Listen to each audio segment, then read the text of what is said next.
All right, welcome to the Belisario Sonic YouTube channel. I'm very excited to have with me here a special guest, Richard Martin, who is a co-owner and founder of Archeophone Records, established in 1998, which specializes in preserving, restoring, and sharing acoustic recorded music.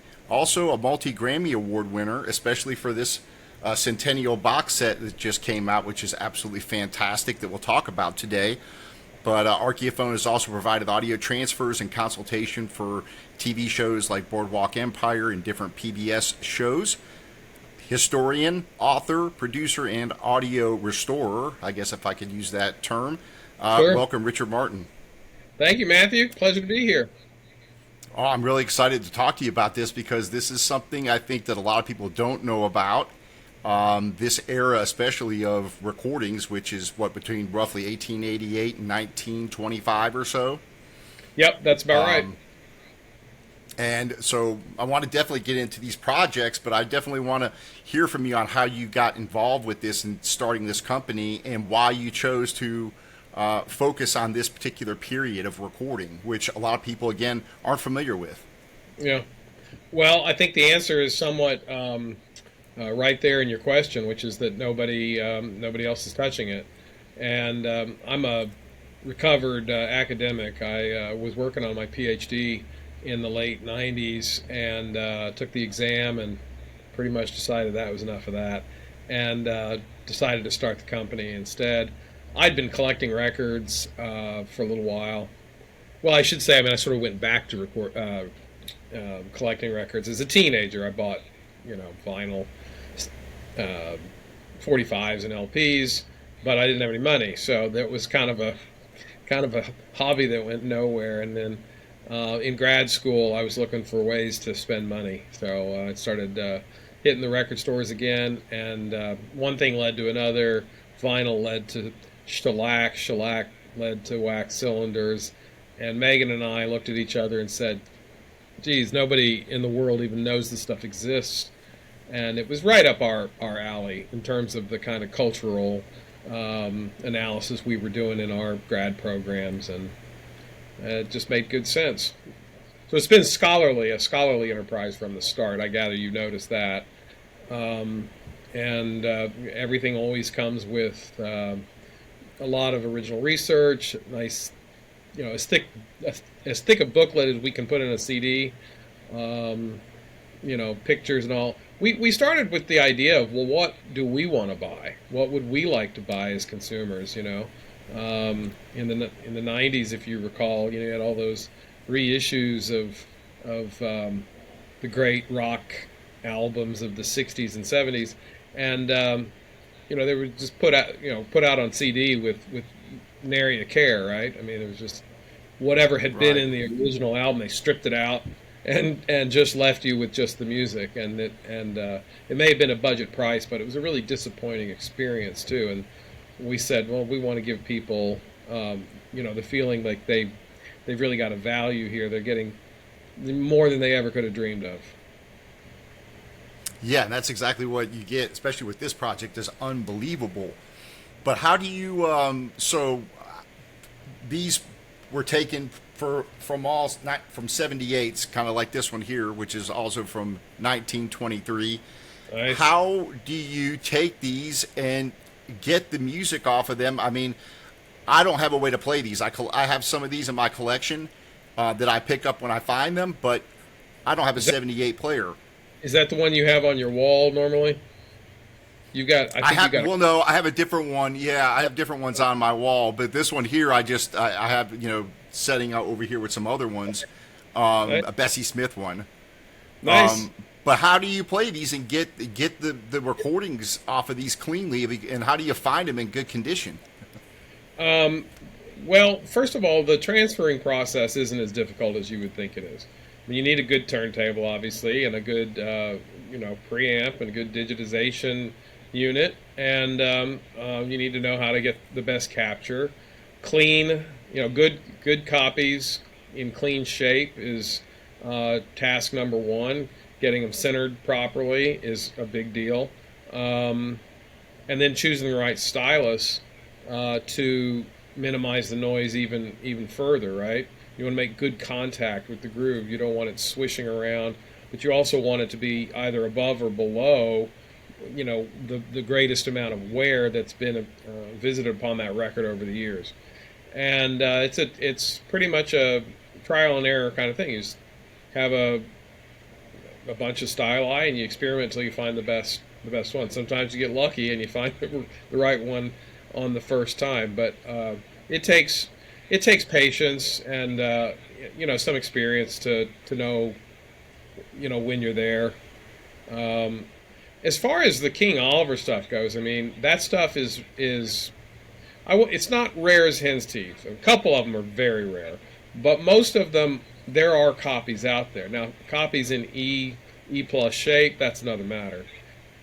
We're just fortunate to have come along at this particular time when some of the best, most generous and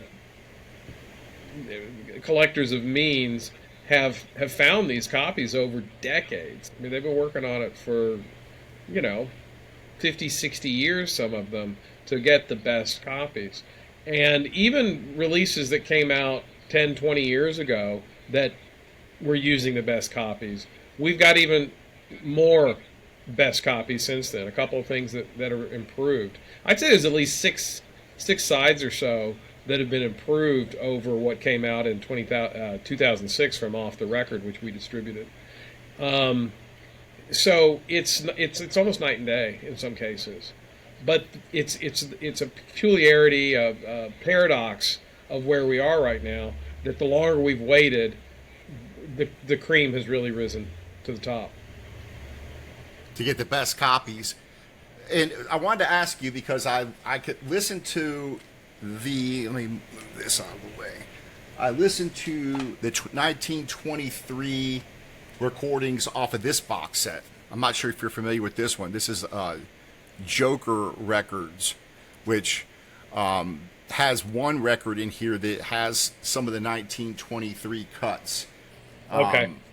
And I compared them to yours. And yours, there's definitely more detail for sure than what you hear on this one. But Okay. I'm assuming that they probably had their own transfers that they used to make these, or they got them from somewhere else and you used your own that you got. Are all these original or are unique sources that you use for these records? Yeah, it's a good question, and of course you'd have to ask each individual record label what they're doing. But my understanding is that in the 1950s, when Larry Gushee, the esteemed late professor from the University of Illinois, as it turns out, started writing about the King Oliver sides and saying these deserve to be in the pantheon. That had been about 25 years after they first been released, maybe a little later. The only stuff that was available was in really pretty bad shape. I mean, even the record companies, whether it was Columbia or whoever was, I guess Riverside did one of those early ones. They didn't have access to good stuff at the time, and they kind of made do. And then they made a lot of apologies about, well, trust us, this really is good. Listen through all the infidelities to find the nugget that's there. But it was a tough lift. A lot of people said no, sorry, I'll go later. Now, so then after that, in the 60s, 70s, you start more reissues of better or worse quality. I think the Herwin, maybe in the early 70s, I think had used all original sources, and so that was a leap forward. And then here's where it gets tricky. In the 70s and the 80s and 90s, what you had was people simply lifting sides off of those earlier records and twisting the knobs. Right? They say, "Oh, this doesn't have enough bass," so they add bass. Well, the next guy takes that transfer and he says, "Well, there's not enough treble," so then he has some treble. And now the guy that gets it after that said, "This whole thing is blown up like a balloon." Then he tries to settle it down a little bit and fiddle with something else. and it's just one generation after another of trying to compensate for other people's opinions of what it should sound like, and getting further and further from the original. But we have direct transfers of every single item on here.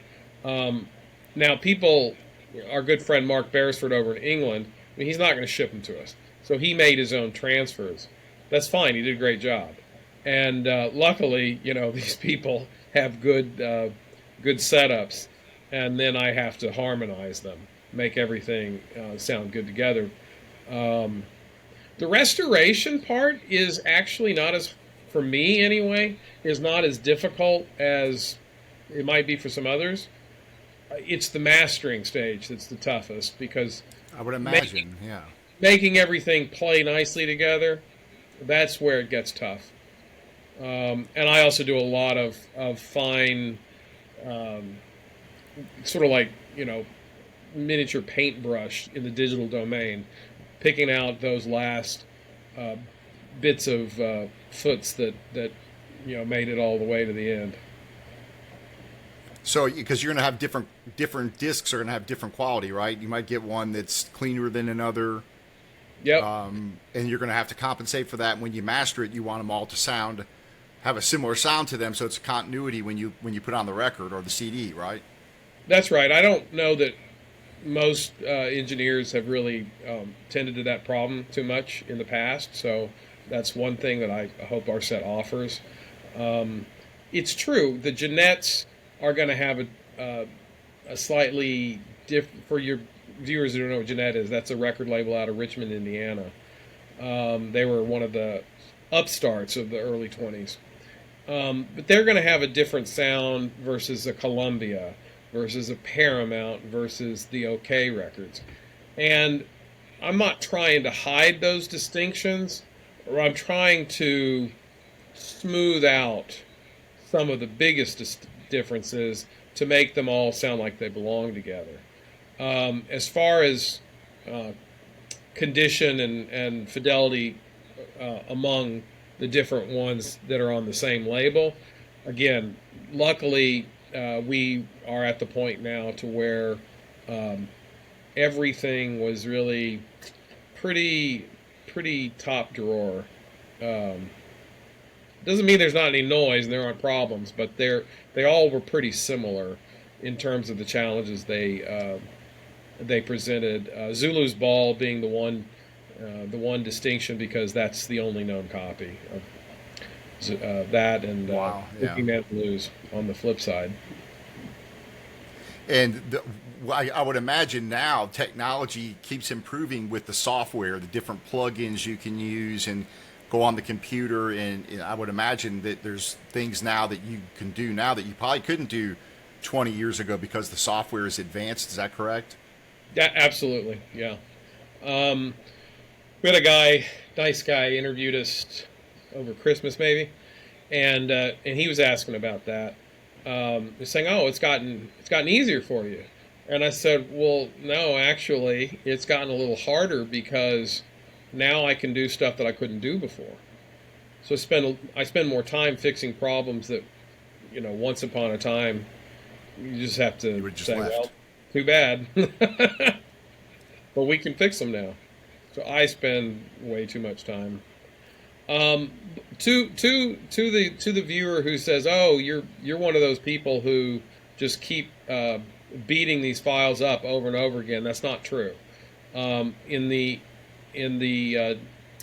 software, we use Isotope RX, which is a spectrographic program, meaning that you can zero in the spectrogram into specific frequencies at specific times at specific amplitudes. You do not have to make your edits on the entire file. Okay, so... Oh, interesting. Yeah, I mean, if I've got, let's say, you're going along and all of a sudden, right? Well, maybe that's not occupying any signal. Maybe it's just in the noise above the signal. Well, I can clean that up without ever touching the signal underneath it. Now, if there's a gouge or something that does go into the signal, that has to be very carefully attended to. And you And you edit these at what, 24-bit? Or go ahead. yeah, I mean, yes, basically. Sometimes people don't send you 24 bits, so you got to do what you got to do. Right. You would just import them and then upconvert them to 24-bit or 32-bit, whatever you're using, and that way you can just edit it at the higher rate, or. Yeah, the way that And Isotope does it is has a floating bit rate, right. regardless of what you import into it. Um, Which makes it one nice because you don't get loss. Right. One of the other important things that a lot of people don't know about transferring and restoring 78s is that it's nice to have a stereo transfer. You say, "What? It's mono. How can you have a stereo transfer?" Well, Right. there are two sides to the groove, regardless of whether it's the same thing on both sides. So what it means by getting stereo is if one is better than the other, you can take advantage of that. Oh, interesting. Yeah, I was That wondering how you. that's So how you that's could. how, that's how it worked with Zulu's ball. Is figure out just which parts in that rough opening, which parts on either side were the best. Stitch those together, do the sum, and lo and behold, it's a lot better. And then now you still got more to do, but some of the biggest problems, I was able to get around that way. Well, there's a lot of music on this box set, and I also want to talk about your latest project here. Yeah. But on this box set, there's a lot of music here. So, you got 4 CDs worth of music. How long did it take you to go through everything and restore all this? I mean, this had to take some time. There's a lot of music here. It did take a lot of time. One of the things we just got back from New Orleans, where they have the Satchmo Summerfest, you know, Yeah. celebrating Louis Armstrong every August. And we did a presentation with Ricky Riccardi, our fellow Grammy-winning album notes writer. And, one of the things he likes to talk about, because the way we've done it a couple times, and he'll put some questions to us, so he acts as interviewer. And it's like, well, how long did this take, and when did you decide to take it from just being a 2 CD set about doing the Oliver sides to being this 4 CD omnibus package? And we kind of sheepishly say, well, it was about New Year's of 2024, and I had basically 2 months to do the final 2 CDs. And we didn't go out for a while.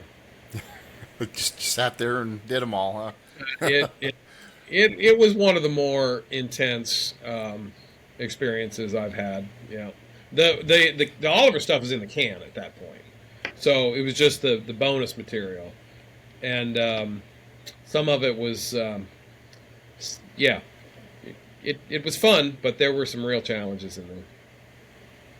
I bet. How did you pick all the Louis Armstrong? Those came from his private collection, correct? Those are Well, his, or what was in his record? yes, not the physical record, but well, one of the things that Ricky has as the director of research collections at the Louis Armstrong House and Museum is the all of his old records, and he was a big record listener. He talked for decades about how much he loved that original Victrola that he got, I think, in 1917 or 1918. And it really shaped him. It informed him. It inspired him. The kind of things that he was hearing that he wanted his playing to sound like. Voices, even human voices, like operatic voices, not just the cornet and trombone. He wanted to have tonality. He called it tonation. He wanted to have a tonation like Caruso. And so anyway, he kept those records his whole life. The thing is, most of them are not rare. They were the common, records of the day, and he loved them. And so Ricky sent us this list of everything they had.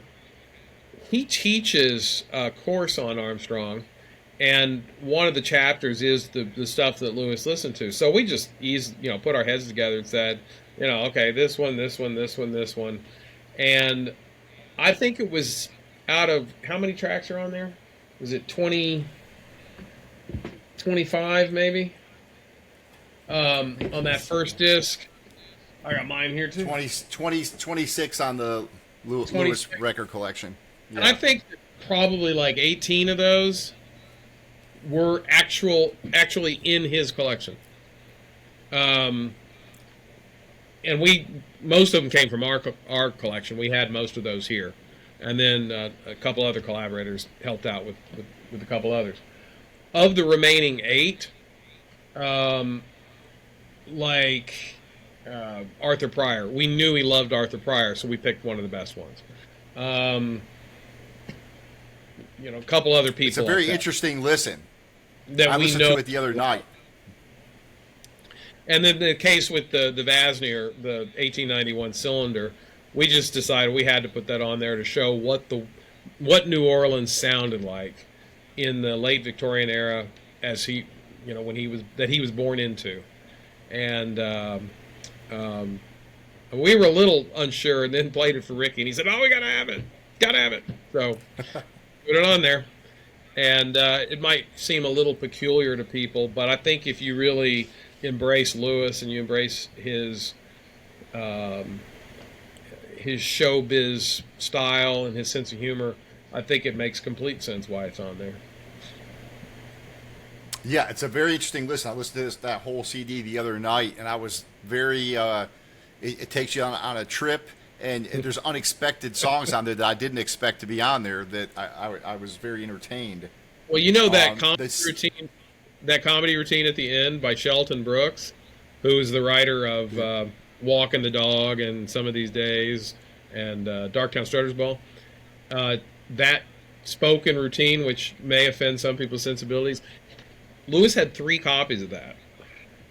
He wanted to make sure that if one wore out or got broken, he'd always have a copy. So there you go. Really? Yeah, that's interesting.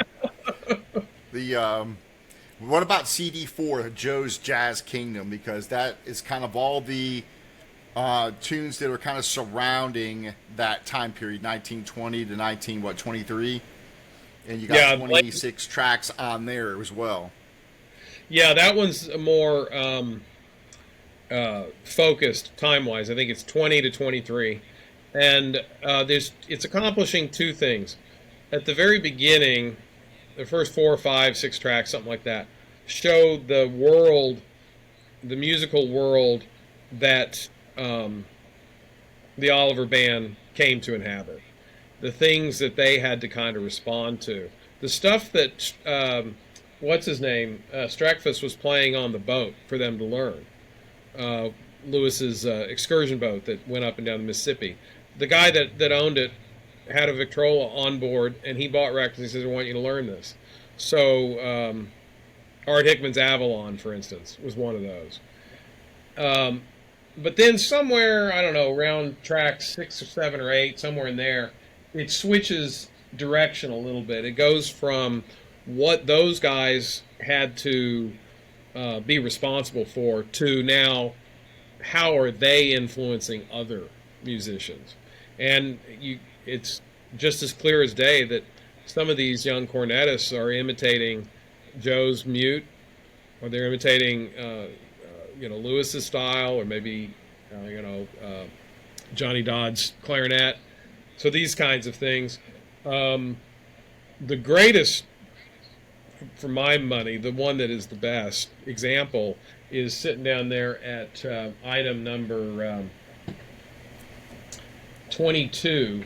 It's a song called "You" by Ernest Stevens Dance Orchestra, And it's funny because our good friend and regular collaborator Colin Hancock was helping us put together this disc, and we already had probably 30 or 32 selections that we needed to whittle down.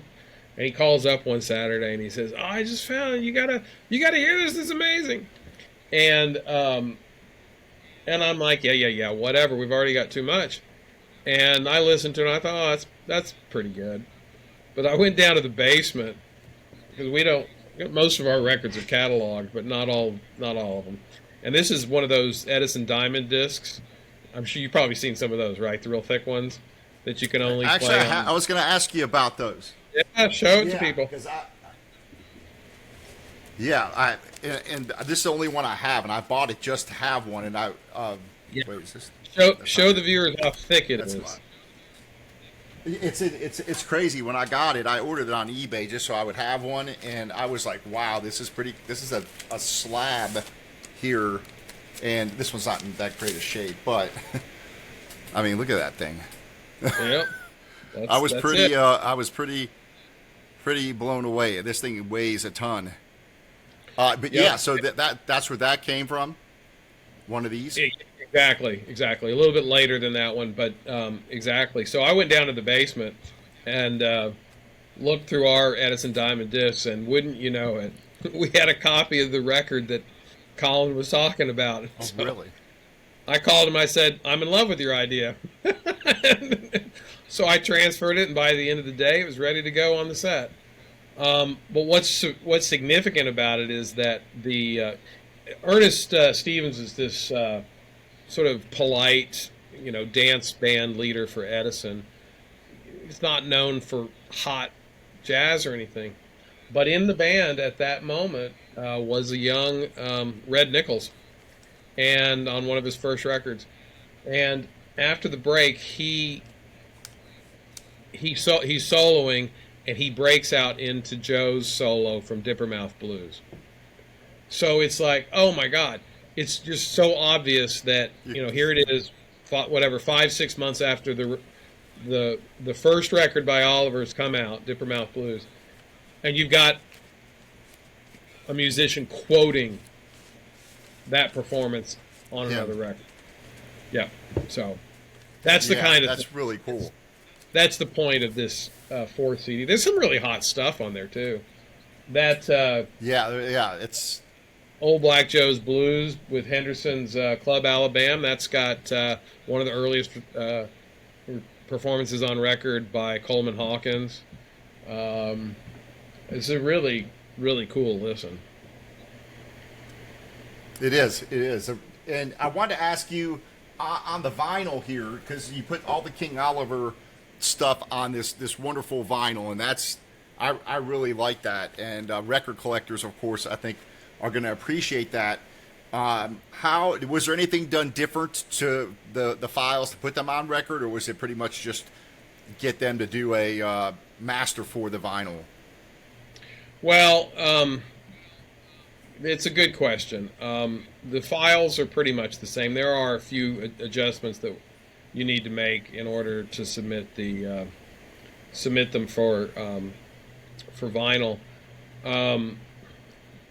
They are packed fairly tight in there, but again, because it's acoustic recording, there's not considerable bass response like you need if you're doing heavy metal or something. So what did they come to, 25 minutes a side or something? Although I will say too, I mean, I've got a lot of records from the 70s with rock bands, whether it's that's true, they crammed them on or Genesis or whatever, where those sides were going longer than that, and I don't remember anybody complaining about them at the time. So there's all that. I think some people have said it sounds a little softer. Your mileage may differ, but and I know some people prefer vinyl over CD. Some people prefer CD over vinyl. Some people like both.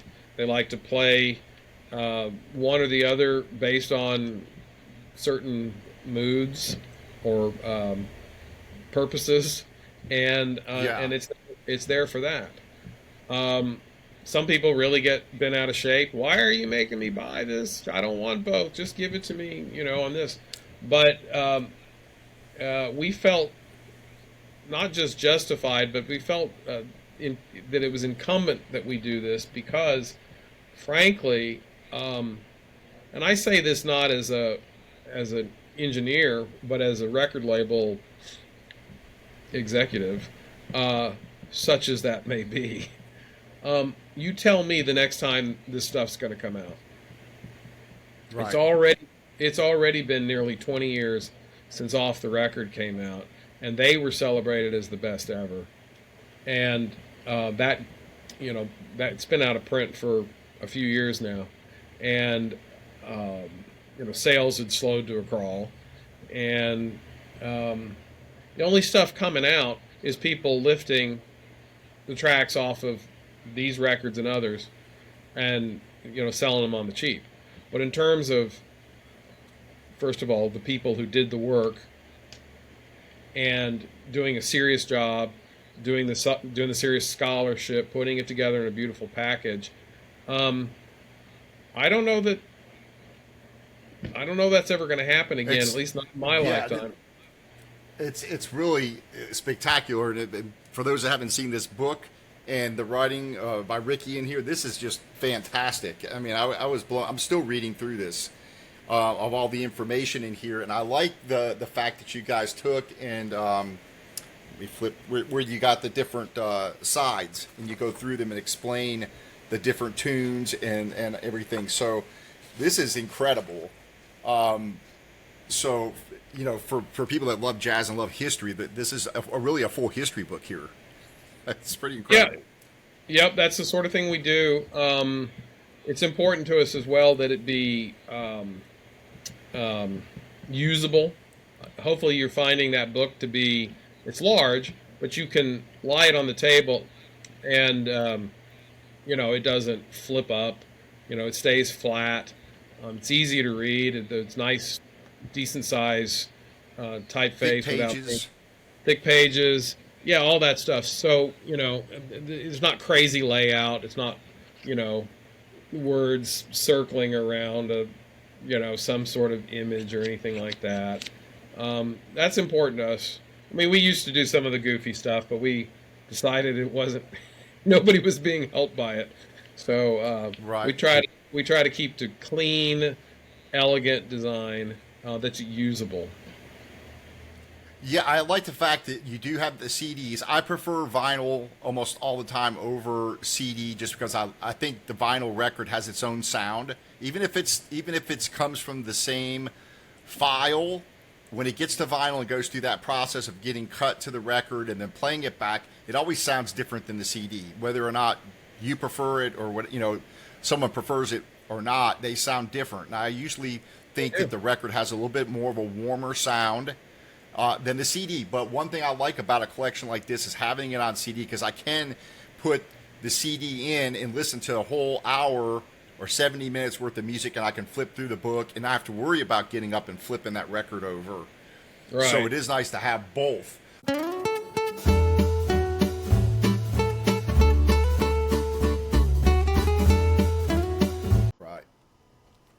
All right, so a little bit of technical difficulties here, but we're working through them. Part two. This is just part two. Yeah, exactly. So vinyl collectors are going to want to know if you're going to put this out separate. It comes with this wonderful package. Is it something you've considered putting this record out as a separate package for people who just want vinyl?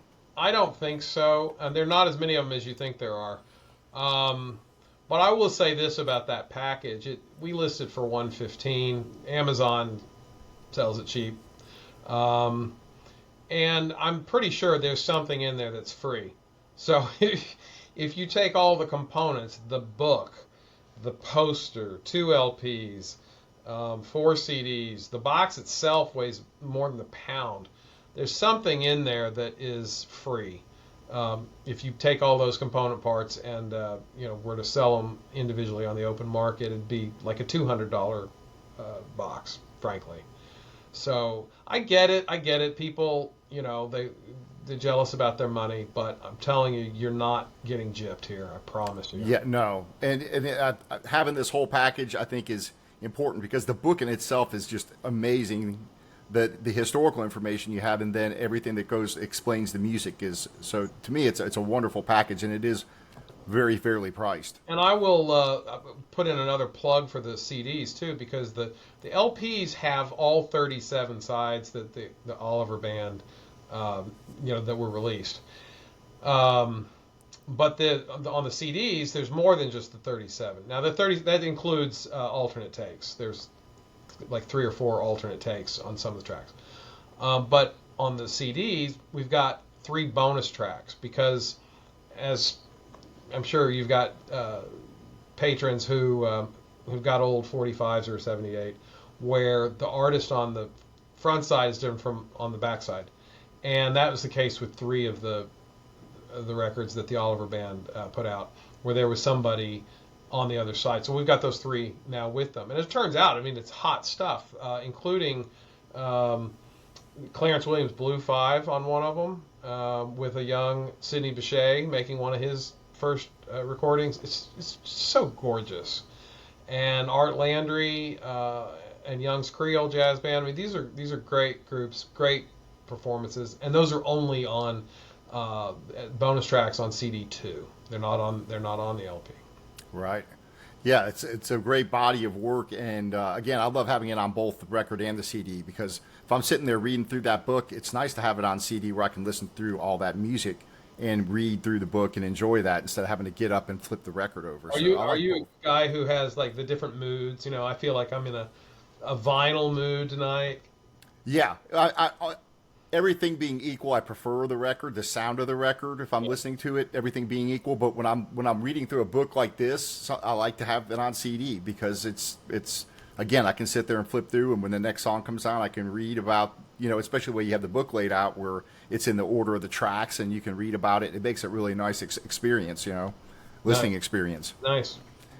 I wanted to go back and talk a little bit about the restoration, the way you do it, because in listening to this again, there's more detail on your recordings I can hear. It sounds much better. You can hear more details. The instruments sound better, but you do hear more of that high, the noise. You would say whatever the high frequency noise, right? Right. And so I guess people are going to want to know, well, how much of that can you cut out? Because obviously, if you cut that out, you're going to lose something. Sure. So talk a little bit about that. I'm always interested on what the limitations are. The state of the art 20, 30 years ago was that any noise that existed above where the top frequency lies on an acoustic recording, which people have different theories, but let's say 5,000 cycles. Some of the engineers would just brick wall it after that. So yes, there's very little noise left, but there's very little else left either. It sounds artificial. The instruments take on a different tonality, different texture. They don't breathe. There's no room anymore, and there is room.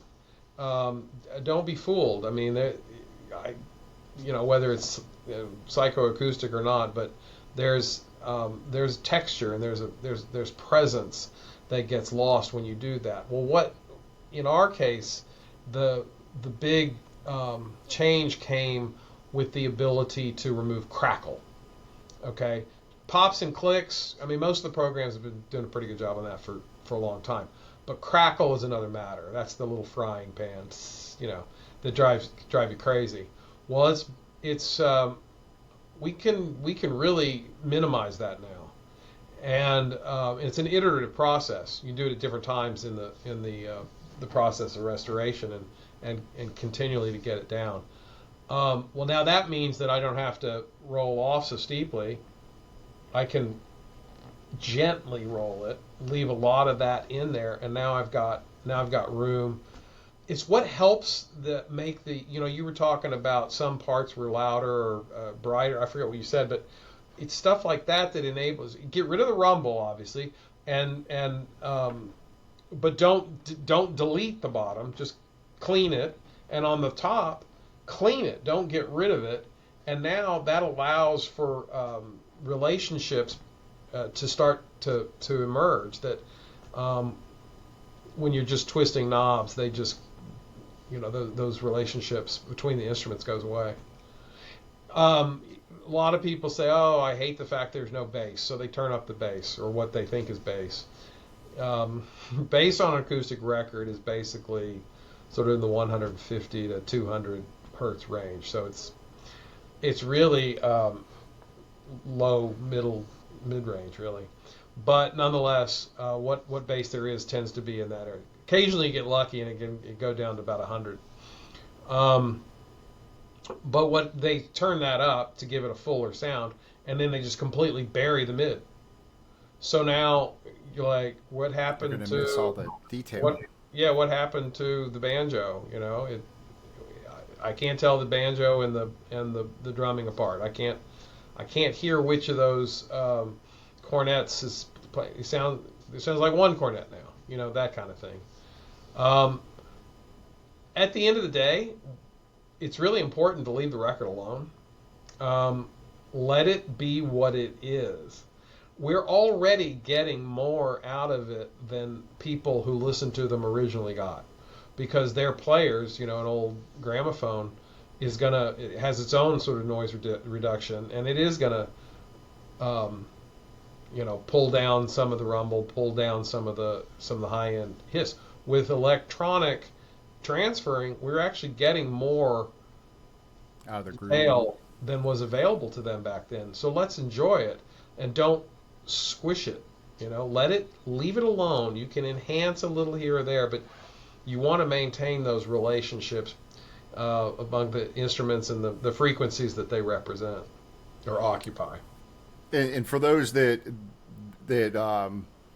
are used to like tape transfers later that came where you had multi-tracks and those kind of things to deal with, where you could fix things in the mix. Here you get what you get off the record, and what you can enhance certain frequencies, right, in your software to maybe pull something out a little more. But you're pretty much, the mix is the mix. Right. Yeah, you can't unmix it. I mean, there's some AI applications that want to pull stems. We have not seen that being done very successfully with acoustic recordings. So no, you can't unmix it, but you can target your EQ maybe better now than ever before. You don't have to, I can really get in there real fine and not have to do some kind of bell,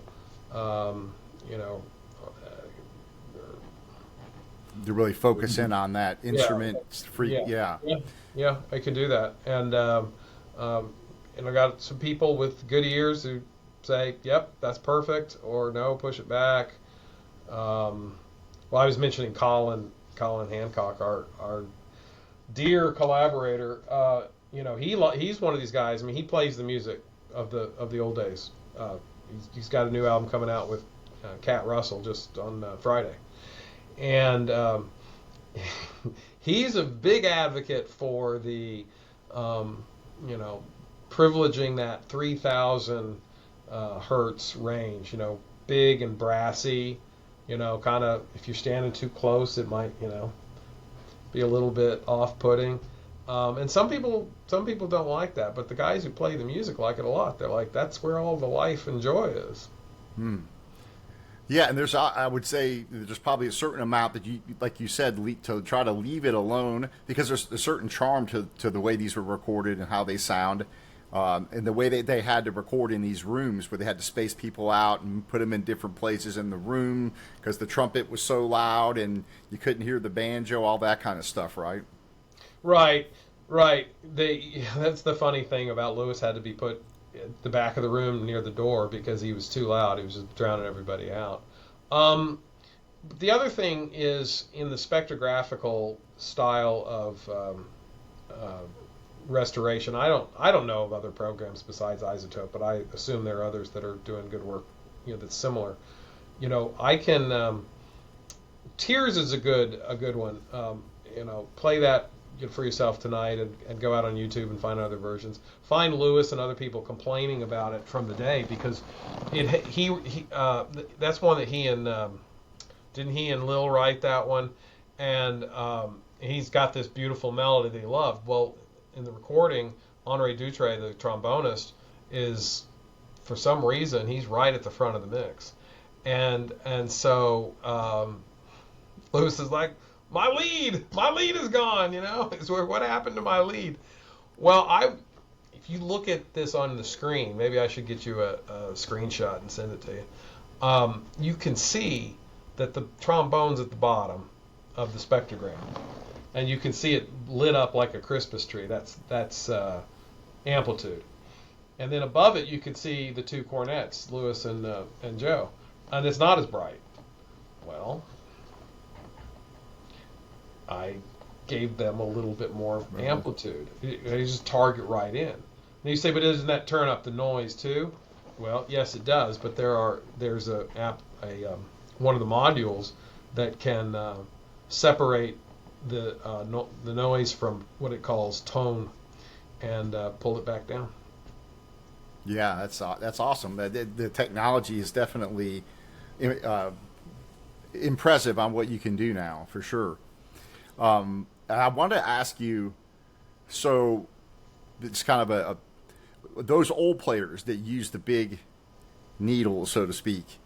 Reproducer with a needle or a stylus, yeah. And they were pretty much one play a piece, right? You're supposed to change them out after every side, which most people didn't. Right. That's why a lot of those records you get look as bad as they do. The grooves are gray. When they're worn out, the grooves turn gray. And so, what if someone today was to buy a turntable that played 78? You have to have a special stylus to play those, right? You mean an electric turntable? Yeah, just a modern turntable that plays 78 speed. You have to have a separate cartridge and a separate stylus that tracks in those grooves, because they're not the same as a 33 and a third or a 45. Right. If you play, and I guess some of the kids are doing that. They're buying the Crosleys, and they're turning the needle over and playing the 78, and it's like, it sounds terrible. Well, of course it sounds terrible, because that needle stylus is a diamond, very for microgroove. It's tiny. The diameter on a 78 stylus is much bigger, and it fits to the groove.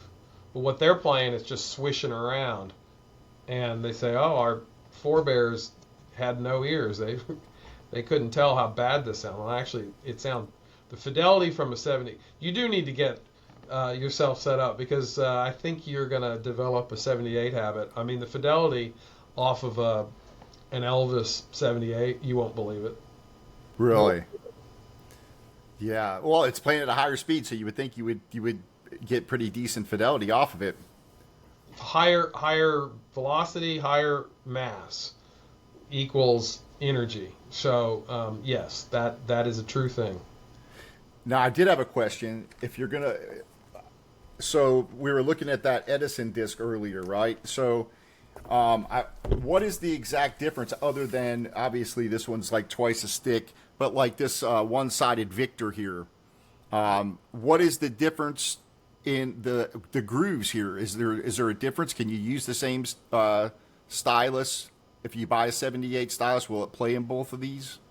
The difference between the two is that the Victor is and other discs of that vintage, Columbia and others, are lateral, just like your LPs are lateral. The movement in the groove is going laterally, whereas the Edison is like, he, from his cylinder days, he believed that Hill and Dale, or vertical movement, was superior. So that's a vertical cut, and they do sound really good. He did put out a good product. During the war, they didn't have the best material, so some of those are pretty noisy. But other than that, they were really well recorded. The question, don't try to play them on the same vintage equipment. You will ruin them. But in terms of today, yeah, you can use the same turntable for those. The way that it works is that you can, there's a number of ways you can do it. So you're set up for lateral. Well, there's, my amplifier has a switch for vertical, so that problem solved. You can wire your cartridge to reverse the polarity. That's another way to do it.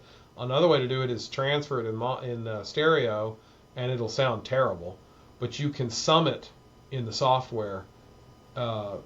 It's a negative. It's left minus right is the equation, and it'll cancel all of the noise in the middle.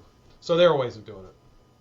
Gotcha. What about cleaning these old records? I was, a lot of these, I pick them up when I see them at antique malls and different places, and a lot of times I'll pick them up just for a few dollars, just because, I like to collect stuff, but music. But what is the best way to clean these? Can you use modern record cleaner with these, or no? I'd be careful about that. It might have alcohol in it, and that will strip the surface.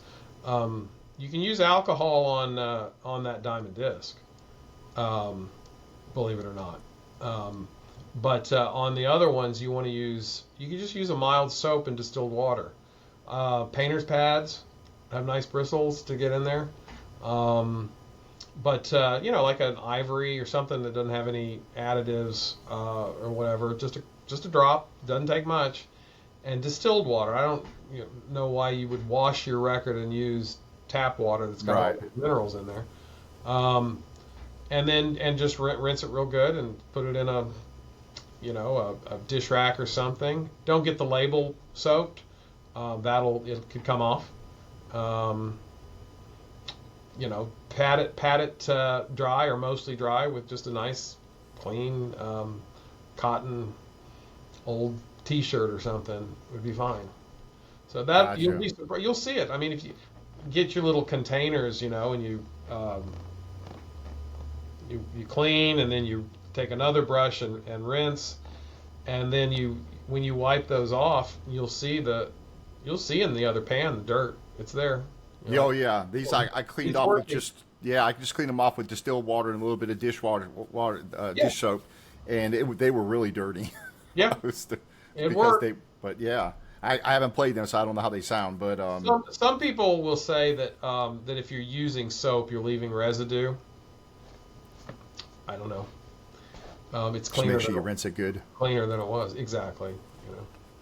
Let's talk about cylinders, because you have this project here. Yeah. Which is pretty cool. This is glad you have that too. Yeah, so I listened to this. This is pretty cool. It's interesting. The oldest record from New Orleans in existence is also the earliest country record in existence. Yeah, we're kind of trying to start a fight there. So yeah. So talk about that. And that comes from a cylinder, something like this. Not this. It would have been earlier than this one, but that comes from one of these, right? That's celluloid, and what you've got on the 45 is wax. Or wax compound that's colored brown. We call them brown wax cylinders.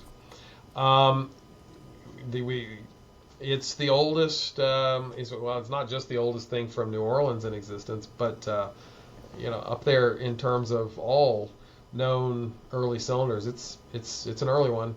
The stuff from the earliest days doesn't survive, not because of it has less to do with neglect and misuse than you would think. You would think, they didn't know what they were doing. They were dropping them all the time and, playing them and ruining them. That happens, of course. But the biggest problem with early cylinders is that they were designed for use by exhibitors and entertainment purveyors. So you wouldn't have a cylinder player at home. You would. It just wasn't a thing. The machines were leased to business owners, so you would have a phonograph because you wanted to dictate to your secretary on a cylinder. But then you could buy some aftermarket pre-recorded entertainment. That's the one way that ordinary people get them. The other way is that the exhibitors would go to the YMCA or Grace Methodist Church and have a phonograph concert. They'd choose the 10 or 12 items to play, Or you could go to an arcade or Nickelodeon, um, a hotel. Um, what do you call that? The first floor of the hotel. They might have this sort of thing. You put your nickel in and you make your selection. That's the way people listened, and then those got worn down by repeated play. And then once they were no longer, didn't sound any good anymore, they'd either be thrown out or shaved down and used again. So that's why the stuff from, say, 94 and earlier maybe is really, really rare now. This is 1891, and that one's 91. So it's just it's a miracle that it survives. So talk about, how do you get, now that you don't have any kind of modern equipment that's going to play this, right? Or you have to devise something. How are you going to put this on there and get the music off of this? There are machines, like, just instead of it being a turntable, it's a mandrel that goes around like right. that. Are there modern ones, or do you have to just buy an old one? Or, I mean, how are the... Well, we, being of modest means, have an old Edison Standard with a little unit that fits in it, and you pipe that out into your digitization unit. But we don't use that very often. That's long ago. It's a little behind the times. It's sort of just in case of emergency. We have friends. The people who have the rare records also have the rare machines to play them on. Either they have invested quite a bit of money in such a thing, or they have been the designer of a new model, right? Kind of comes with the territory. They're interested in crazy archaic audio, so they go about making the machine to play it back. And so if I call one of them and say, hey, I need this and such, they say, okay, great, I'll have it in Dropbox by the end of the day. And then you can go in and put it in your software like you do the others. Exactly. And I would imagine these are probably a little more challenging because the quality. Well, on some of the later ones, I guess I was reading, especially these.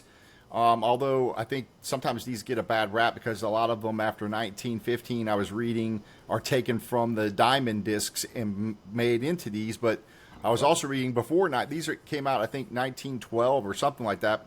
And for the first few years, they did come from a different source. They didn't come from the diamond discs, right? That's correct. 1912 is the launch of both the Blue Amberol and your diamond disc. And the sound quality of both was excellent, stunning in some respects. And if they did have the same title, they were different masters. One was done for cylinder, one was done for the disc. But after the fire of 14, I guess, which took a large part of Edison's operation offline, I think that was maybe the impetus that said, well, we need to simplify things a little bit. So they started dubbing them from the disc, and they sound terrible. So if it's a song, if it's a recording that you're interested in, then you want to try to find it on the diamond disc instead of the Blue Amberol. Gotcha. This is 1914, so I'm not sure if this would have been a dub one or not. The number on this one is 2400, 1914. That should be a direct recording. So this one Pretty is much Lorena. 2500 is about the dividing point. Now you will get, there are a few that came in the later years that were done direct. It's just there were a few, but not many, and you wouldn't be able to tell just by looking at it. And there are some where it's a dub, but for whatever reason Edison didn't put out the diamond disc, so the cylinder is all you got. Right. You want that if you want to be complete or whatever. So tell us about this package. How did you pick this? Why did you find this historically significant? Which it's like the one of the two or three most significant things we've ever done in our view. It's, well, as we were pointing to earlier, I mean, the song, there's two songs on there, both by Louis Basnier, two cylinders from the very early 1890s. And the other one has been known about for a few decades. This one is only recently, Thompson's Old Gray Mule has only recently been unearthed. And we did put Thompson on Centennial on CD4 and the bonus stuff, but it's got a little paragraph about the track. This has got what is it, a 16-page, Yeah, that's just pretty. Yeah, a 10,000 word biography that I wrote. And so this information, there's nowhere else we're going to be able to put this. So we said this has to come out on vinyl too. It has to be its own thing. And I found a lot of new things about Vasnier, about the early recording industry, and so we felt really strongly that needed to have its own space.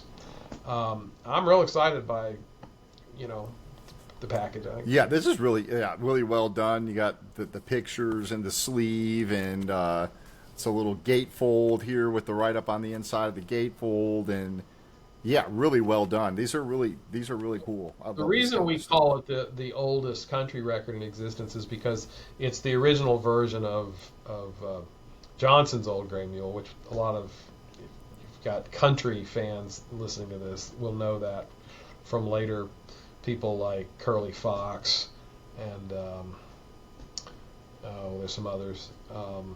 There's one on YouTube of, I forget the guy's name, with June Carter doing just goofing off, singing the song. But this is the original version called Thompson's Old Gray Mule. Thompson became Johnson at some point, and it's got the mule refrain, right? The way in the chorus he makes the braying noises, and over the decades that's become kind of this contest in different areas, different communities, to see who can kind of make the best mule sounds.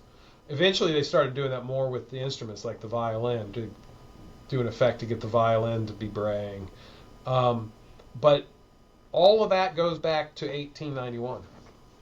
He was doing it in 1891, and I would argue the best of all. And so it's not just that, it's a song that became important to the country canon. It's that he was sowing the seeds of a country tradition from the start. Yes, there's no country music in the 1890s, I get it. But the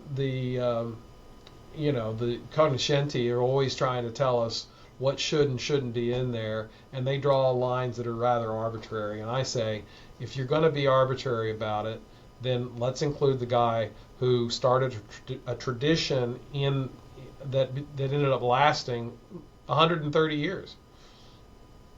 Yeah, because the quote-unquote big bang of country music wouldn't be until, 25, 26, 27, all the Johnson City sessions, all that kind of stuff. Yeah, 27 for Bristol. And those folks who call that the beginning of country music, you talk to them, they say, well, we know there's stuff that's older, but then they just pick and choose. So they say, well, we're willing to go back to 1922 and Eck Robertson, but nothing before that. And then the next guy comes along and says, well, what about Don Richardson from the 19 teens? Well, maybe. And they say, well, what about this rural sketch that's on an Edison cylinder by Collins and Harlan? Well, I have to give this some serious thought. You see what I mean? Right. So when there are no hard and fast rules or standards, people but just make up whatever they want to. The fact of the matter is that country music, whatever it is an amalgam of a million different styles and influences and permutations that go way back. People coming over from Europe, from Ireland, from all these different places, playing the fiddle, different instruments, and it all kind of That's merges. true. But that whole stuff has probably been overplayed a little bit, because there really is no. Somebody found there was one little area of Appalachia that hadn't been touched by culture in how many ever 100 years, but they were still singing some vaudeville songs.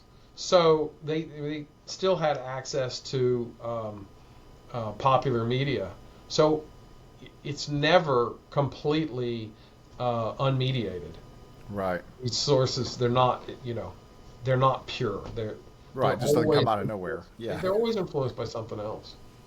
Yeah. And that's the story we're going to tell before the Big Bang set, which has been in the works for over 10 years. Yeah, tell us about that. I saw. So you're working on that project. You've got right now. You're probably close to 100 different releases, right, on your That's right. label. Yeah, yeah, 89 or 90 anyway. Yeah. We've got different series of stuff that we do. So there's always, one of this and one of that. We do this year by year thing. People, the big hits of year by year. We call them phonographic yearbooks. We're working on a couple of those, and then big sets. That Big Bang set is Megan and I aren't doing much with that right now. Apologies to any of our beloved fans who have been waiting patiently, but our scholar is the inimitable Patrick Huber, who is writing actually a full-length book. So it's a book. Wow. with 6 CDs, and what he has uncovered is beyond what we could have hoped for. I mean, when we recruited him to do it, we had some ideas. We'd had another person that we were working with, and that fell through. And so we asked him to step in, and he said sure, and he liked where we were going with it. And he took our ideas and he made them even better.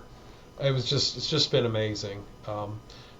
Piedmont Stomp, if you don't know his work, is one of his big ones, and he did an A&R man book.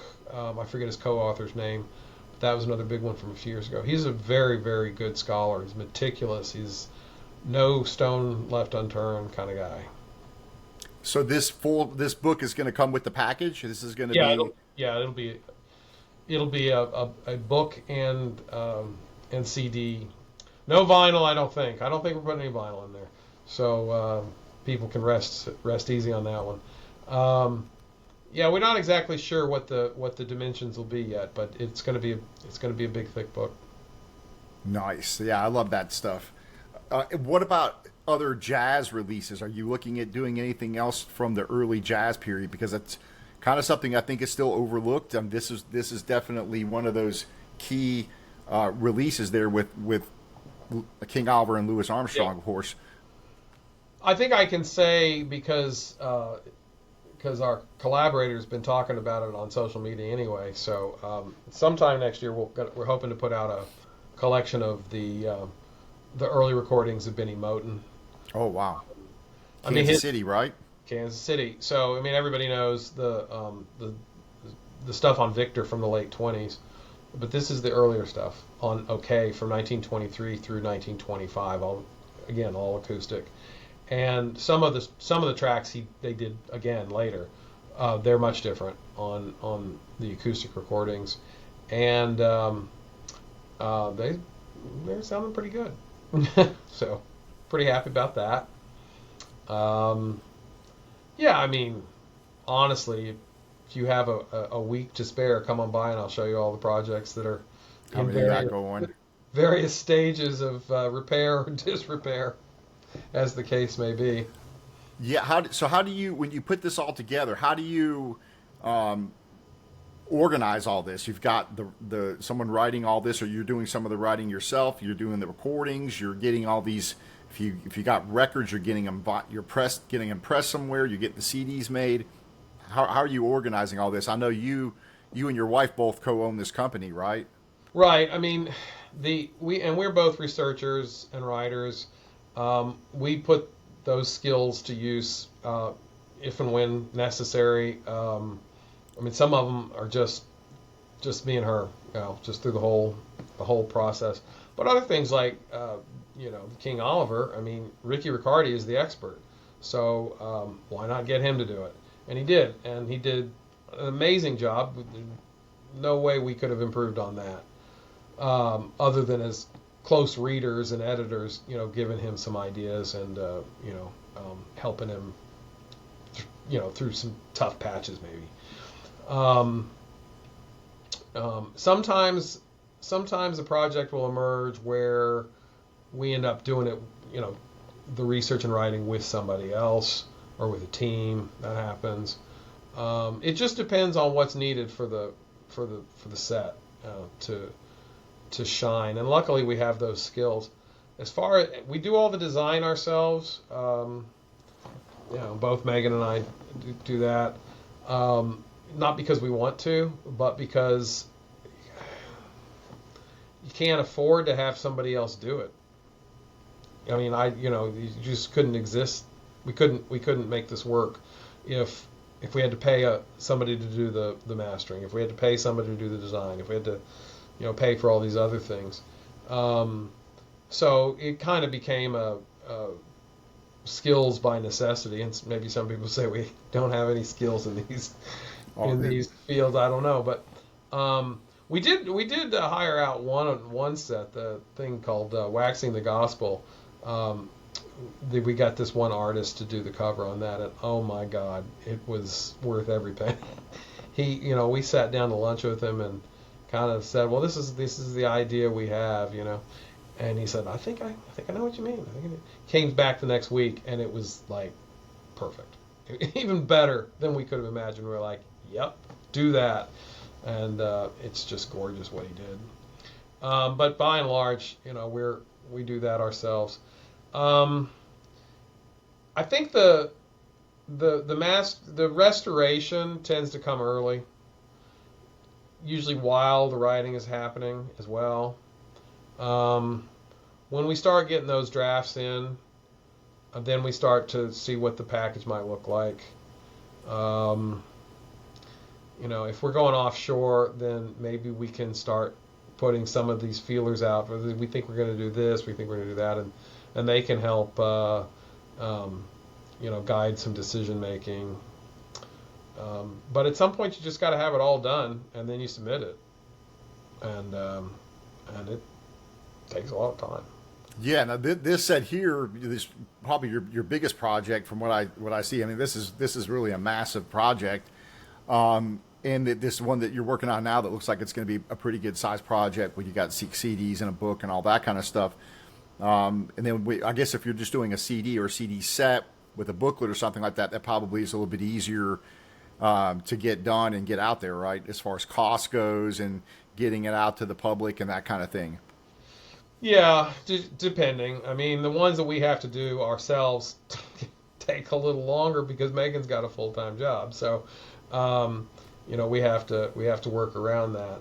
But if I hired you to, do the research and writing for something, and you write a 30-page paper, we go back and forth about, editing and whatnot, and then it's done. Then I get the tracks ready, we get some images ready, and just lay it out, and that can be fairly straightforward. It's still going to take a year.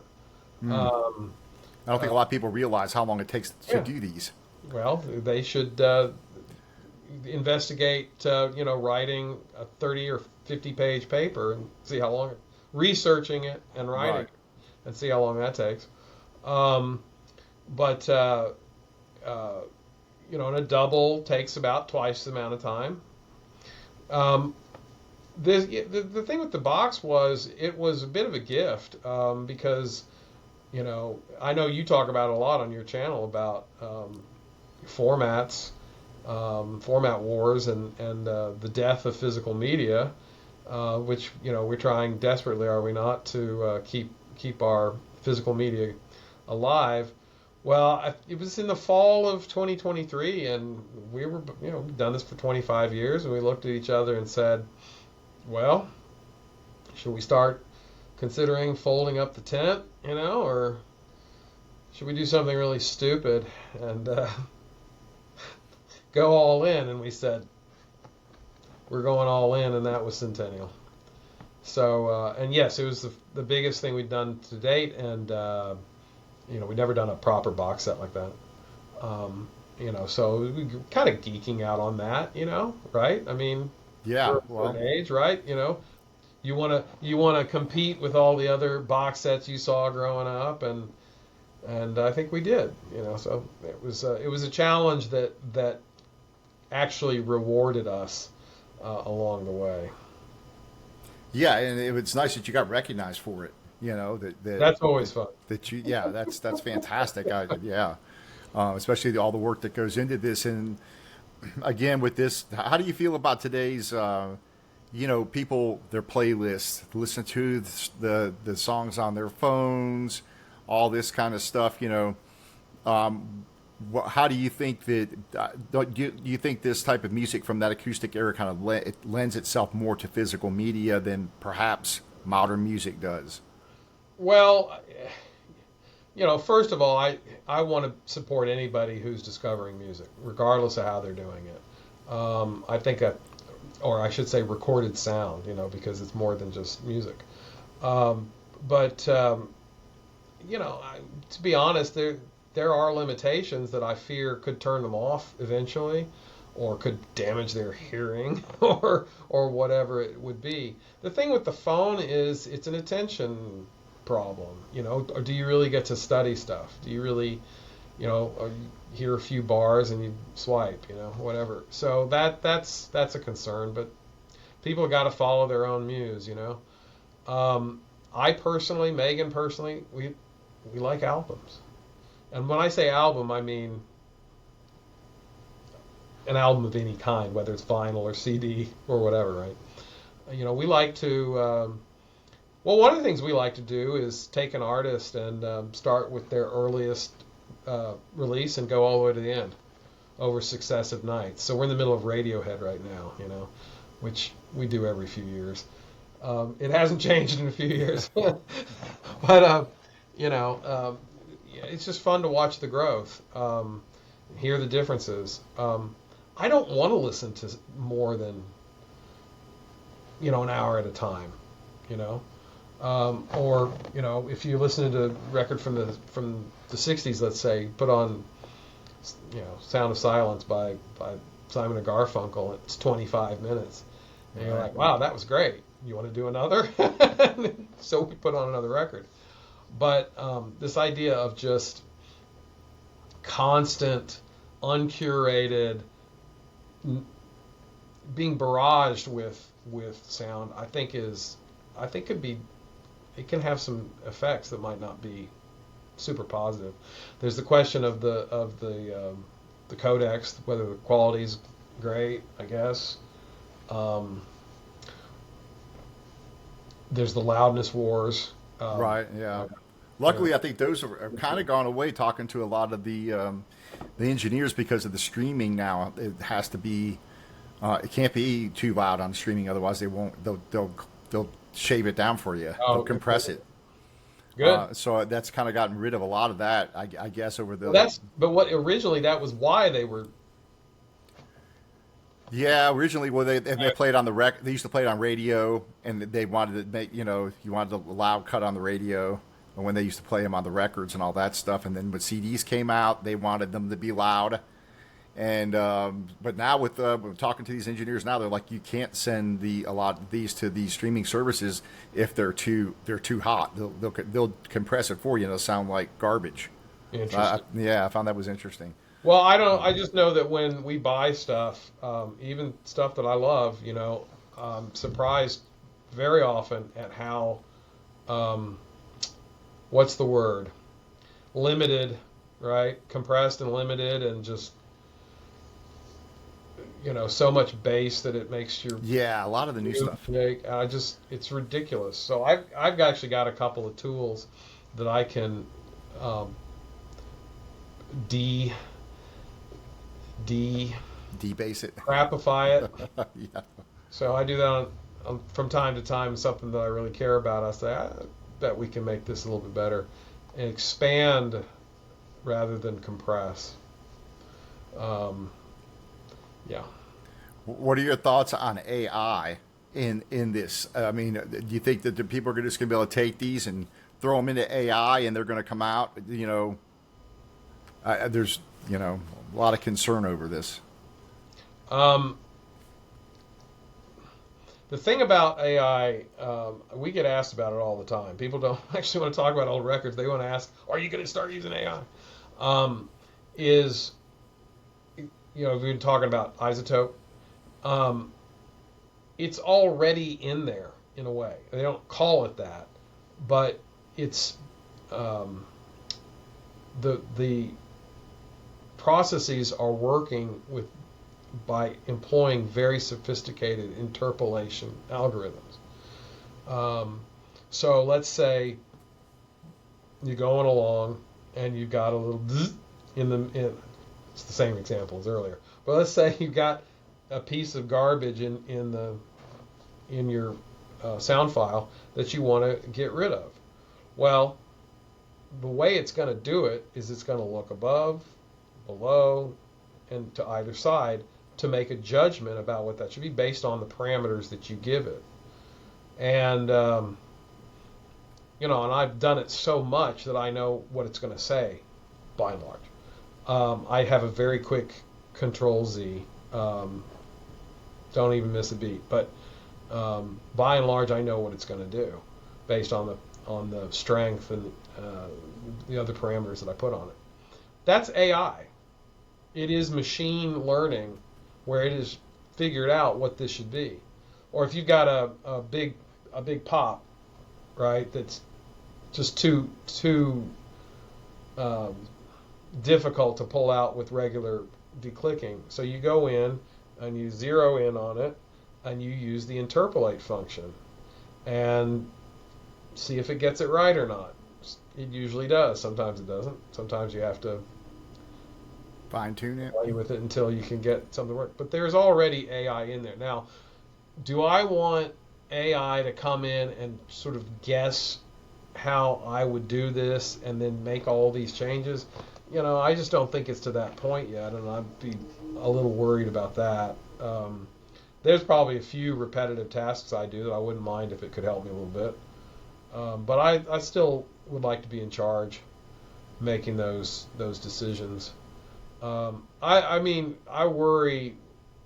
It's all about speed, isn't it? It's all about, oh, you could get this done faster and faster and all. Well, is it better? It has to be better, It has to be better. It can't just be passable. There's a lot of really bad art out there that's using this stuff. By art, I mean in all fields. Right. So, what's your thought on it? Yeah, I'm kind of old-fashioned. I'm in technology. I'm an engineer where I work, and I like technology. But at the same time, when it comes to art, I like it's the whole human experience. It's the whole person listening to it, working on it, listening to it, mixing it, mastering it, or whatever, restoring. And I think you can't ever eliminate the human, because that's what it came from. It didn't come from a machine, so I'm still kind of old-fashioned. Technology's great, I think, and if it can help you do something, as long as you're the one kind of controlling everything, I think it's a good thing. But yeah, I don't want to see it just like, I think it's taking jobs from score writers for movies and stuff. It's like, because they can just have AI create these little, I want a dramatic blah, blah, blah for this 40 seconds or whatever, and it'll make it in minutes. And you can put yourself together a whole movie score for nothing, and cut the whole person out of it. Well, did you see that one that Rick Beato did a few weeks ago, where he was, creating a song with AI, and he just gave it slightly different prompts each time to see, two songs with the same lyrics, but a different approach to the music and the singing. Yeah. I mean, it's just amazing. It's just amazing, and yet it's really, really sad. But the thing that I think is the saddest about it is they're both so predictable. They're just so saccharine, and if that's what people want is saccharine, I guess it's a lot coming, get ready. Right, yeah. It'll create 5 different ones for you. I tried that Udio, and I put it, and a country song, put in the lyrics, it'll generate 3 of them for you. If you don't like those, it'll generate another 3, and you pick the best one. And they're very catchy because it knows the formula. It's able to go through and analyze all the country songs in this style of Hank Williams or wherever you want to put in there, and it's going to pull from it, and it's going to put something together that's, kind of catchy. And people, unfortunately, on the first bite. Kind of. Yeah, exactly. It's very, but then again, a lot of modern music is pretty bad in my opinion. It's, Well, that's what they haven't maybe been calling it AI, but they've been doing similar things, for years, particularly with some of these professional writers who just can lay down some chords and then they get whoever the artist is come in and fill in some lyrics over it, and then they just yeah, it's like a machine. yeah, it's very very corporate, very seems soulless. Don't I don't like things that don't have souls. Right, yeah, right. And that's what makes these types of projects to me so special, is that this is like the beginning of, what's interesting is we don't have a big, when you look at the history of music, which was used to public, people used to play it in public for their entertainment or whatever. But the history of recorded music is relatively short when you look at the whole It is. span of. Yeah, hundred And, and you said I was impressed by the way you said 1888 because that's true. So what is that? 12 plus 20, 30, 137 years. Is that recorded music has been available commercially. The first commercial things were those cylinders that were kind of add-ons that you could get if you were leasing a machine.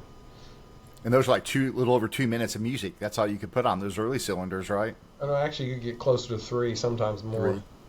Yeah. And so that also changed the way that they were going to record, because if they're used to sitting out on the porch playing or whatever, they might play for 2 hours straight or something. Play some. When you go to record, then I'd say, well, we got 3 minutes, guys. Come up with an arrangement, and so I find it very fascinating that. Yeah, that's a topic that we're very interested in that has never really been delved into, which is these guys and gals who became professional right there at the beginning. What did that look like? That kind of transition, because it's a mental change too, right? I mean, to go from, like you say, playing on the porch or playing at the ball or the ladies' auxiliary or whatever it was, to this very staged, very weird, timed thing. I mean, no, we hadn't thought that way before. Now everybody thinks about it. How long does the song last? Right? Once upon a time, that wasn't a concern, was it? Not like it is now, anyway. Right, and the whole the 78 is about 3 minutes too. The kind of 3 minute standard lasted for a long time, even to radio play 3.5 minutes, cut it down until the 70s, really. A 10-inch record, 78 disc can go. First of all, they're not all 78. You know that. Some are in the 60s, some are in the 80s. But typically about 3 minutes. Sometimes 3.5. 12-inch discs could go more like 4.5, but you'll find a bunch of them that still only go 3.5. So I don't know if they were cheating or the artist just wasn't into it that day. And these early ones, a little bit of history. Were the earliest ones just one-sided, or were they? Is that something they did later? Now the single-sided generally means early. The only exception is stuff like the so-called red seals, Victor Red Seals for the opera stars. Those might be single-sided, and those lasted all the way up into the early 1920s because they didn't want to pay them double the price, right? Yeah. They pay two because those. What is that? Was that your John Kimmel there, the accordion player? Yeah, John Kimmel, American Cakewalk. So he would have been paid whatever, 30, 40, $50 for that record, and that's it. That's the end of the obligations between the parties. But with Caruso and a few of the others, they did pay royalties. And so they're by God not going to have a double-sided Caruso record until they finally gave in the 1920s. But double-sided discs come around in 1908. Okay. They're, So this one's probably before that then. I don't know what year this one is, but... It's about 05. Okay. It's about 05. So before we go, I want to know, what would you recommend if you have a turntable at home that plays 78s, or get a turntable that plays 78, what kind of a cartridge would you recommend getting with the stylus that would play these? Do you have a Well, recommendation, or? I haven't looked into that in a long time because I'm happy with what I've got. But there are two main ones, either a Shure cartridge or a Stanton cartridge, or Stanton and Shure compliant, because those are the the ones that you have removable styli, so you can test to see what sounds best. But I mean, if you don't really care about that, there are ones out there that are sort of serviceable, all purpose styli that cost anywhere from, I don't know, 25 to $100. That like I said, I haven't done this in a while. I can't remember whether that's just the stylus or that comes mounted in the cartridge already. How do they wear though? As far like, do they use a diamond stylus, or are they using something that's softer? So would these wear worse? No. It's so much lighter weight than those reproducers and the tone arms from the old days, right? So Right. that's not an issue. Some do sapphire, some do diamond. They should, Okay. whatever they're selling you is going to be fine, unless it's steel. Yeah. Which those old, I actually I thought about getting one of those, the crank ones, but those will just, even they have like three different, I guess, types of steel. There's a soft, medium, and a hard, and I guess that was the volume that you would get off of them, right? With the louder, the harder the steel. Allegedly. And you can also, tungsten was one of the ones they made them out of that was supposed to be better. And you could get fiber needles were supposed to be loud but softer on the less wear. Basically, if you're gonna get a vintage gramophone, just know that every time you play your record, you're wearing it significantly. So a lot of people who like records but want one of those will have duplicate copies. So like they've got their e-copy for the shelf, and then they'll have a beater for the To put on the phone. And how many? that stuff plays through. They obviously play through the noise pretty well. Yeah. But how many? I mean, how many plays do you think they got out of these that before it started getting really crackly? I mean, are those on those old players? I guess it depends on what area you're talking about, right? Where they got lighter and lighter. Yeah, I think if you took proper care of it and you did change the needle, you could get several hundred uses out of it, I think. One of the things that I didn't know before Patrick Huber doing the country set alerted me to was that it was a thing among the so-called hillbillies to buy a dozen copies of a record because they knew they're going to wear it out. Yeah, and even the new ones will wear out. I mean, they will get noisy after a while. I was watching an interview, I think, with Dave Liebman, jazz player, and he said he played the Coltrane records so many times he had to every few months he'd have to go and buy another copy because he'd listen to them over and over and over. Yeah, and that's another thing about, I know you have your preference for vinyl. I mean, I've had brand new records that after 5-10 plays, the inner groove distortion starts to pick up, and I'm like, man, that shouldn't be happening. So I don't know. I mean, I've got records that I've had for 50 years that don't do that. They sound fine.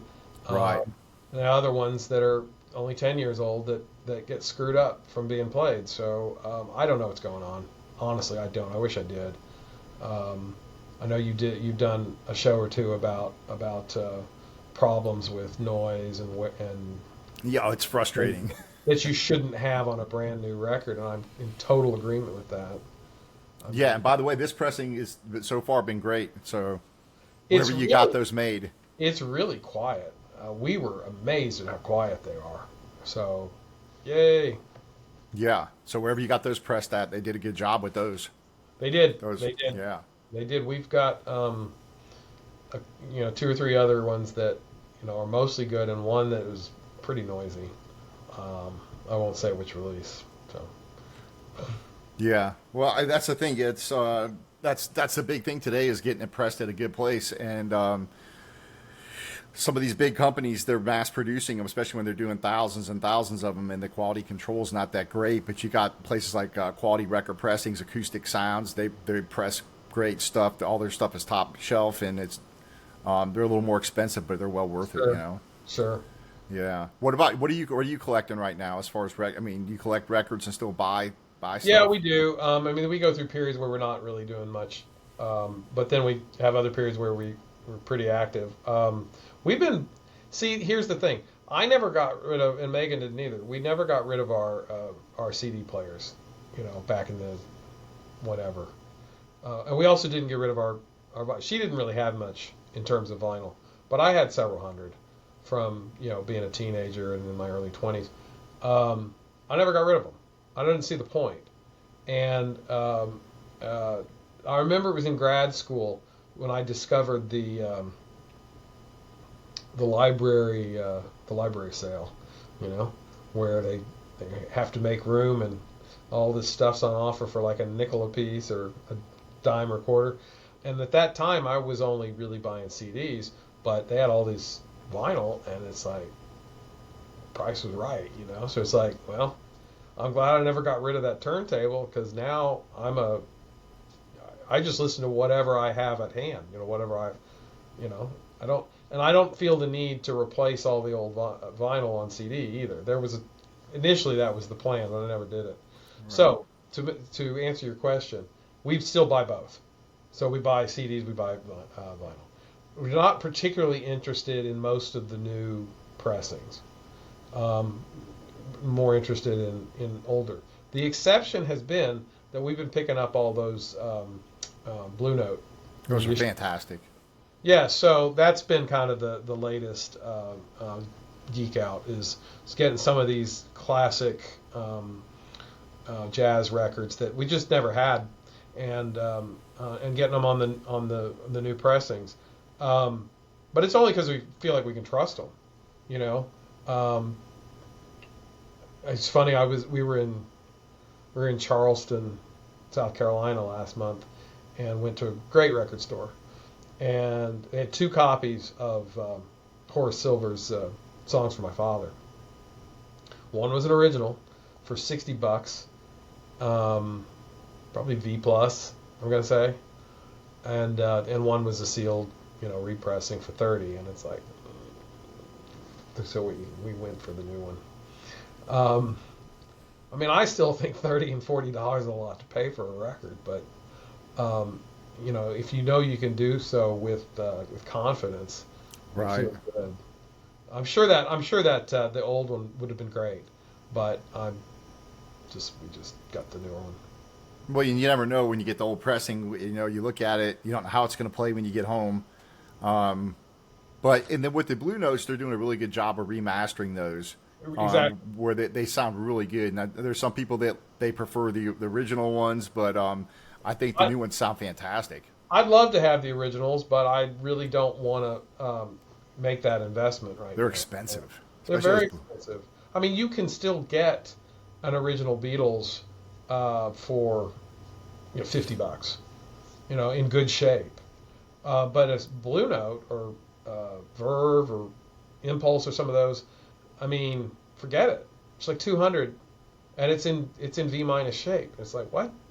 Yeah, that's. So they just, as popular as we think they were, they really were not sellers in the same league as the stuff in the top 40, or top 200. So that's why, right? I mean, there's just not as many of them. Right. Yeah. Yeah, it's interesting, and they've done a great job with their marketing and everything else too. So, What do you And their think of, packaging is great too. what do you think of those fly-by-night European labels putting out all the jazz? What have you told your I did a video on that, and I was like, they took it from a CD, and it sounds crappy. I mean, I've got a couple of them, and I was like, yeah, I'm not gonna. They sound terrible. I mean, you might as well just, the CD would sound better. They sound flat. There's no life in them, so I'm like, yeah, I wouldn't waste my money on those. Even a lot of times they're cheap. the art looks bad? Art looks bad. Some, Yeah, on some of them. yeah. So I don't get any of that stuff. I like the Blue Note, acoustic sounds, Craft, all those jazz releases. Those are all high quality, and they all sound great. And usually the pressings are really good on those. So those are the ones I like to get as far as the old stuff goes. So you, with Chad and analog, you like this 45 RPM thing? Yeah, I do. They sound great.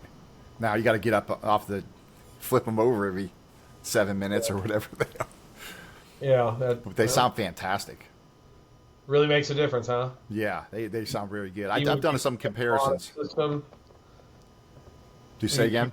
even if you have a modest system, you'll be able to tell the difference. Oh yeah, you can tell.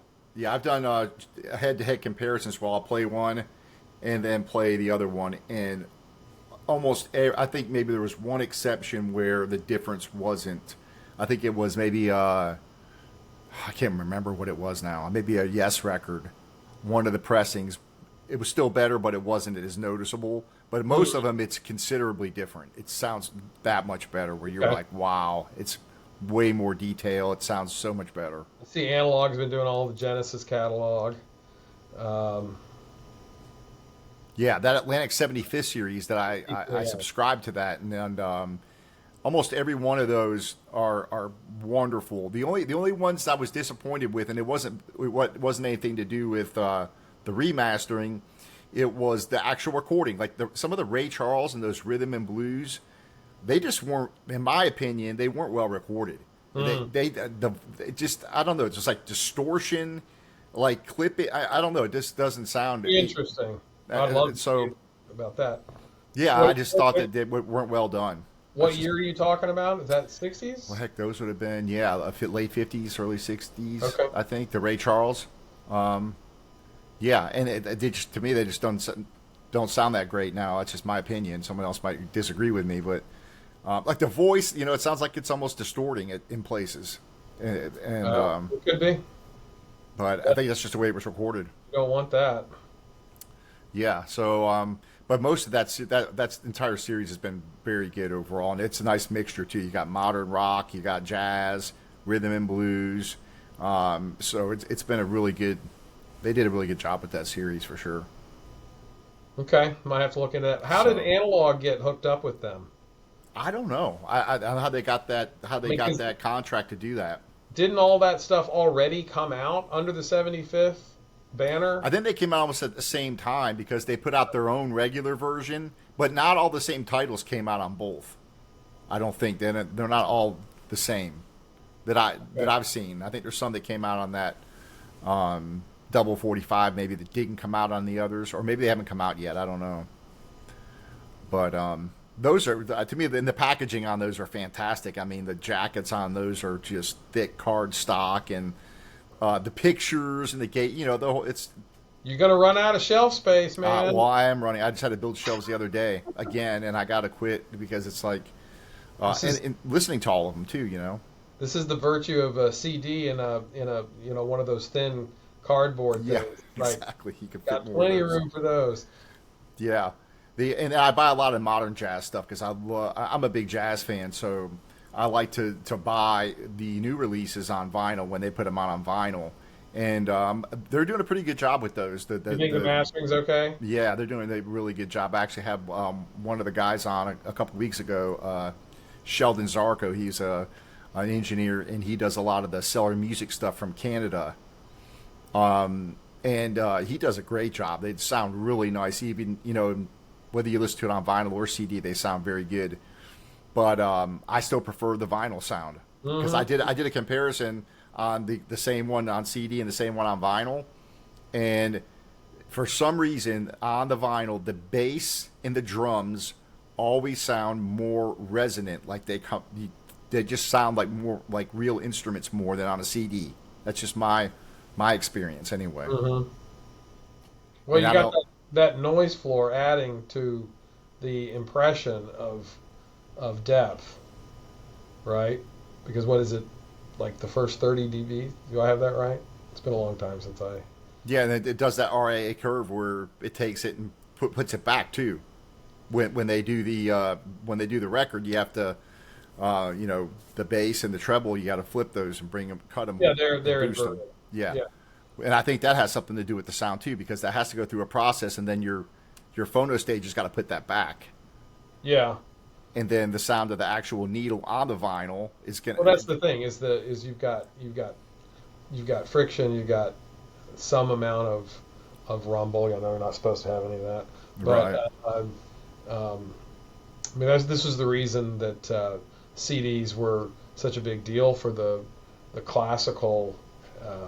We don't say classical anymore. The formal music uh, people was that now they could finally have dynamic range that could go down to just above 0 dB because they weren't fighting the noise floor. Right. Yeah, and then they complained because I was talking to Andreas Mayer. He's done a lot of these projects.